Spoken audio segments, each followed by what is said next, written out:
Good morning. Welcome to Man You Got This, episode 10, titled I Want My Daddy. Thank you for following me throughout the series that I have put out on social media. Thank you for my followers. Thank you for your comments and likes, so on and so forth. But this morning, I want to talk about I Want My Daddy. This morning, I woke up with my heart heavy, crying out, I want my daddy. I know that I have my father, who is God, but also I woke up this morning crying for my physical dad. See, the thing is that I lost my dad over 25 years ago.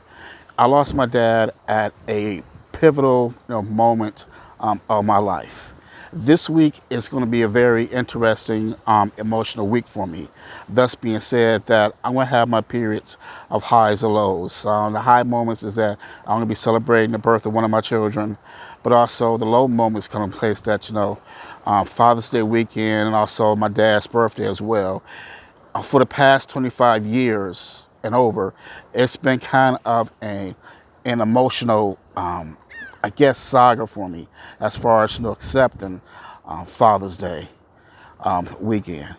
I mean, granted, I love, the support, that I get from my children, my grandchildren, saying Happy Father's Day and whatever gifts they have, which is great. I have my uncle who I call my uncle dad, but the thing is that I don't have my physical dad, at which I can pick up the telephone and say Happy Father's Day. I don't have my physical dad around to see that he can see his grandkids and his great grandkids.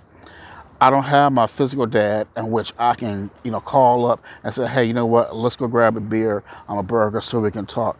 I don't have a physical dad in which I can say, you know what, I'm going through some shit right now and I need your advice. So some of these things, I have to learn, on my own. Granted, I give great thanks to my mom, my grandmother, and my aunt, who raised me, who kept me from harm, who kept me from trouble, and just kept me, alive as far as being a young black male, but also a young male, period. Throughout the course of times in which I really needed my dad, some of the stuff, I had to learn from the street aspect, as far as like fighting, sometimes relationship matters, um, those things that I try to make sure, that I'm present, with my kids. One of the things I said to myself is that when my kids are born, that I'm going to be present inside their life, and that the first things I want them to see is me when they open their eyes. I want them to see me present there. I want them to see that I'm going to be there at their first, whether it's their first step, whether it's their first word, coming across the stage. I want to make sure, that I'm present there for them. My dad was there for most of those things, but for the key moments in my life, my dad, wasn't there. I'm not faulting him, and I'm saying that, I'm angry at him. I'm saying is that, I missed him and I wanted him there. My dad has his own internal demons that he had to fight, and his own internal demons that caused him to be absent when I needed him in presence. When I lost my dad over 25 years ago, that was a piece of me, that was torn away. And like I said, I made a personal vow that I'm going to do whatever it takes, to be a father, to my children. And I think, with today's society, it's kind of hard for some men to accept the fact, that we have to be present, and it's not all about the presence. Just being a man itself is just so much pressure, that's placed. You want to make sure, that you're providing for the family, but also too, you want to make sure, that you're holding yourself together.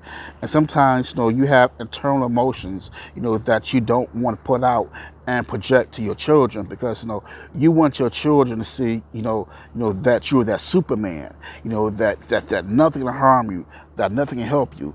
But then comes that kryptonite of anxiety, that kryptonite of depression, that kryptonite of suicide, that kryptonite of unself-worthiness that takes place. As I said, coming up, I struggle, wondering, how do my kids, see me? Am I doing the right things? Then, you have those guilty things that come across your mind, in which, I was always working, providing for my kids, providing for my family, but I was making sure, that they went out. But also too, I thought about, well, damn, maybe I should have took them to this baseball game.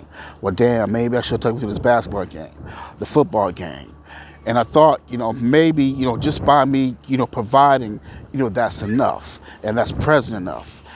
Sometimes, we shoot our own selves in our foot that causes us to be distant in those type of relationships. I want my kids to know, that I love them and that I always will love them and that I always protect them. Men, we have to step up right now and we have to start removing these emotional scars that we're placing on our children. We have to be there. We have to be present. No matter what age, they are, we have to be present no matter what nationality you are, what religion you are. We have to be present and we have to be fathers to our children. We have to be protectors. We have to show that we have emotional bonds. We have to be emotionally available to them. We have to also let our kids show that, that we're human and, and that we cry and that there are times too, that we can hurt as well. What I'm trying to say is that